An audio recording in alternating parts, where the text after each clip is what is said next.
नमस्ते, मैं हूँ श्रीमती लक्ष्मी प्रिया बेहरा, आचार्य सरस्वती शिशु विद्या मंदिर पिपीली। आज मैं आप सभी को 9वीं कक्षा के हिंदी क्लास को स्वागत और अभिवादन करती हूँ।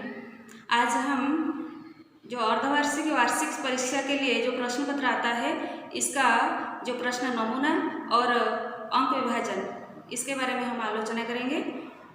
तो सब्जेक्टिव और ऑब्जेक्टिव दोनों प्रकार के प्रश्न आता है।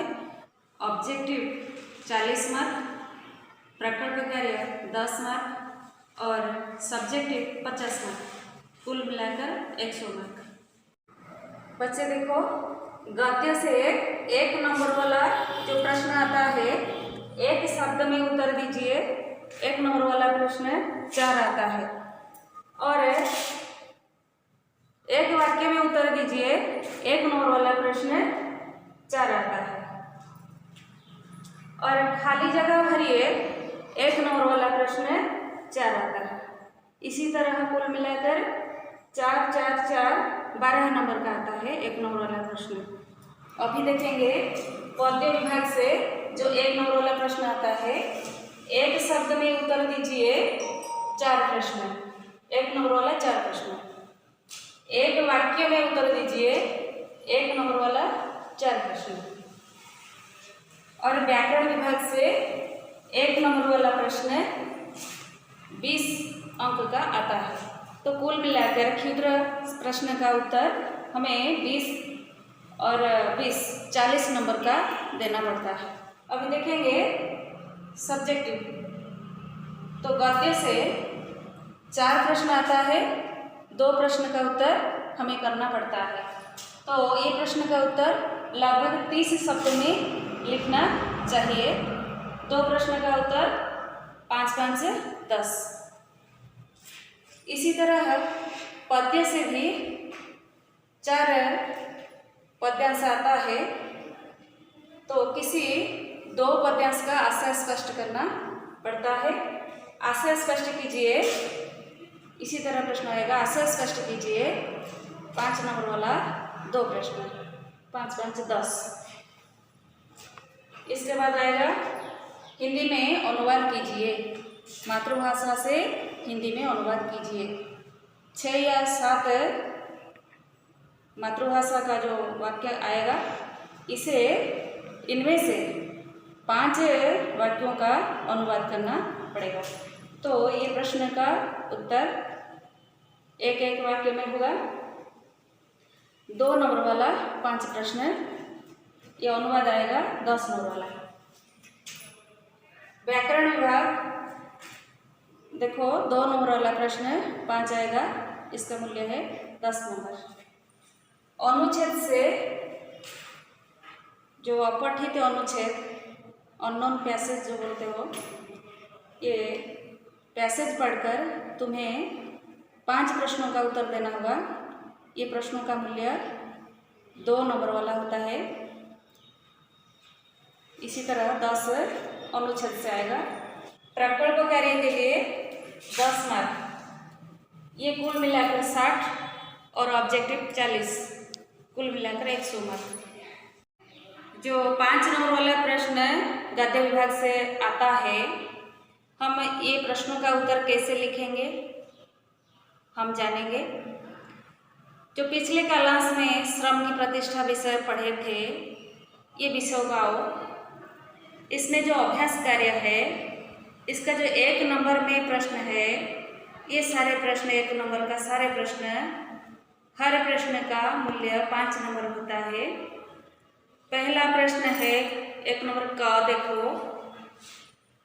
कर्मयोगी होने पर कौन सा फायदा मिलता है। ये प्रश्न का उत्तर हम ऐसे लिखेंगे, जैसे प्रथम जो वाक्य होता है, इसमें कक्षा, पुस्तक, लेखक और शीर्षक ये जरूर होना चाहिए। इसके साथ साथ ये प्रश्न का जो सारांश भी इसी वाक्य में लिखना चाहिए और दूसरा तीसरा वाक्य में उत्तर को व्याख्या करना चाहिए। तो देखो, 9वीं कक्षा के हिंदी मंजरी पुस्तक में विनोबा भावे के द्वारा रचित श्रम की प्रतिष्ठा शीर्षक में कर्मयोगी होने के लिए कहा गया है। इसमें लेखक कहते हैं, जो शख्स पसीने से रोटी कमाता है वह धर्मपुरुष हो जाता है। उसके जीवन में पाप आसानी से प्रवेश नहीं कर सकता। उसे पाप कर्म करने के लिए समय नहीं मिलता। कर्मयोगी होने पर ऐसा फायदा मिलता है। गद्य विभाग में जो 5 नंबर वाला प्रश्न आता है, इसको हम कैसे मूल्यांकन करेंगे। पहला वाक्य पुस्तक, लेखक, शीर्षक, इसको आधार करके होना चाहिए, इसके लिए 1 नंबर। दूसरा वाक्य सारांश, जो उत्तर का सारांश है एक वाक्य में, 1 नंबर। और जो व्याख्या होगा, ये व्याख्या के लिए 3 नंबर। ये जो पहला और दूसरा वाक्य को मिलाकर भी हम लिख सकेंगे एक वाक्य में, और ये दूसरा तीसरा वाक्यों को व्याख्या के लिए व्यवहार कर सकेंगे। तो 3 वाक्य में उत्तर देंगे। जो पहले हम एक उत्तर लिखकर आपको दिखाए, तो इसी तरह हम 5 नंबर वाले प्रश्न को मूल्यांकन करेंगे। पद्य विभाग में जो आता है, आशय स्पष्ट कीजिए, 5 नंबर वाला प्रश्न। ये जो देखो, उत्तर लिखने के बाद कैसे मूल्यांकन होगा। प्रथम वाक्य पुस्तक, कवि, शीर्षक, और दूसरा वाक्य सारांश, तीसरा वाक्य व्याख्या, तीसरा चौथा वाक्य व्याख्या। तो हमें 30 शब्द में लिखना होगा, लगभग 30 से थोड़ा ज़्यादा हो जाएगा, चलेगा। तो इसी तरह हम ये 3 बिंदुओं को आधार करके व्याख्या करना चाहिए। बच्चे, आज के क्लास में गद्य पद्य से जो 5 नंबर वाला प्रश्न का उत्तर कैसे लिखना चाहिए, इसका जो तरीका बताया गया, इसको आधार करके तुम पहला दोहा का जो अभ्यास करें और श्रम की प्रतिष्ठा का अभ्यास करें।